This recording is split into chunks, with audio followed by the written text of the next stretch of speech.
Hi, welcome to Vlogentines Day 3. My name is Donna and I'm with In a Pickle Knitting.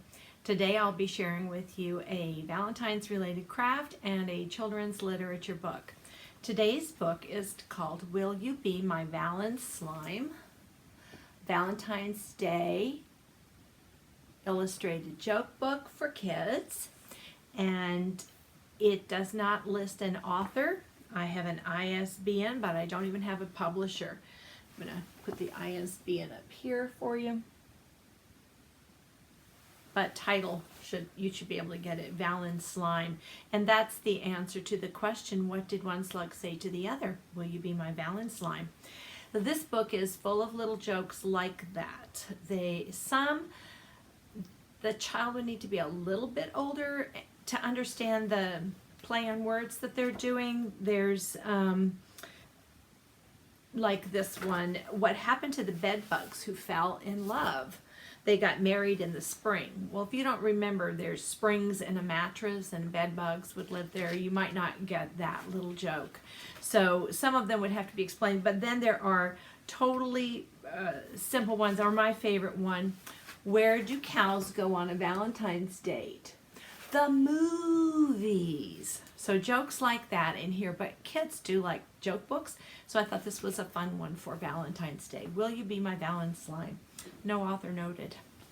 Our craft for today is a fabric bowl, and it is roughly heart-shaped. If you notice the center here, it starts off with that shape, and that's my heart, which was a little bit more together when I first started, but I think to really make it a little more pronounced heart shape, this is almost kidney shaped, is to get these pieces to stay up a little bit more, but it isn't going to make a bowl that's, totally a heart, but you can kind of get close. So these bowls are made from strips of fabric. I used 100% cotton. I was using quilting cottons from the other quilting projects that I've done. And I cut 1-inch strips on the bias. I think in the past, you can do this without using strips on the bias. I haven't done them with strips just straight cut. But on the bias, you're supposed to have less raveling along the edges.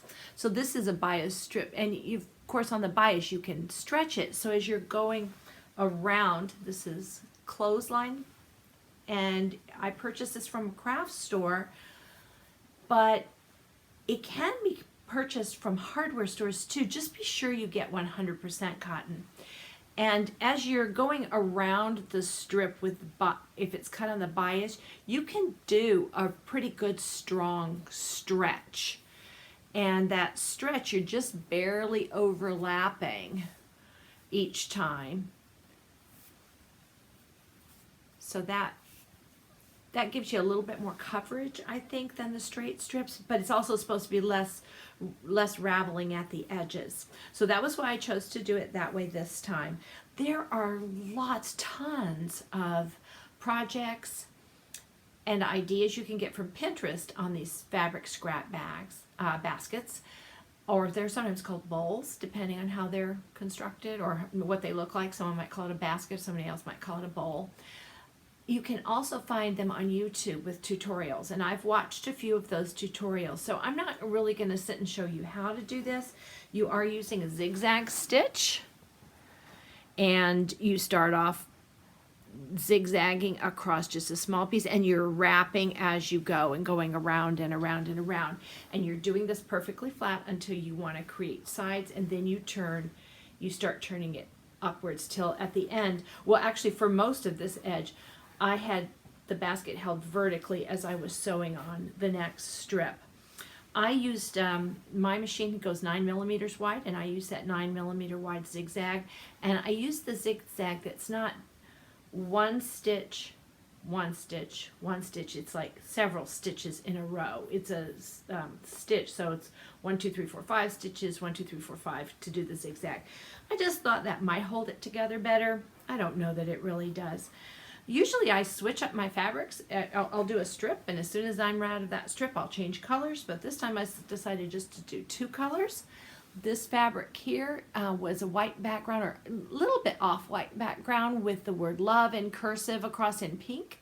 And then this fabric right here I purchased at Joann's. That's the back side. There's the front side. This other fabric was a quilting cotton that I already had from a couple of years ago, but I just decided to do it as strips. I always have a little bit of trouble. I don't know if there's really any great way to, because you've got to stop some point. You're going to have it where you don't have any more cotton clothesline in there to get it to come back and hook. But I put that at the very bottom here. And this is going to be a little basket we could sit out, and you could put your Valentine cards in it. So that was my craft idea for today. So we've had our book and our craft idea. Thank you all for joining me, and I appreciate all your nice comments. There have been so many nice comments left, and I hope that I'll see you again tomorrow with a new craft and a new book. Bye now.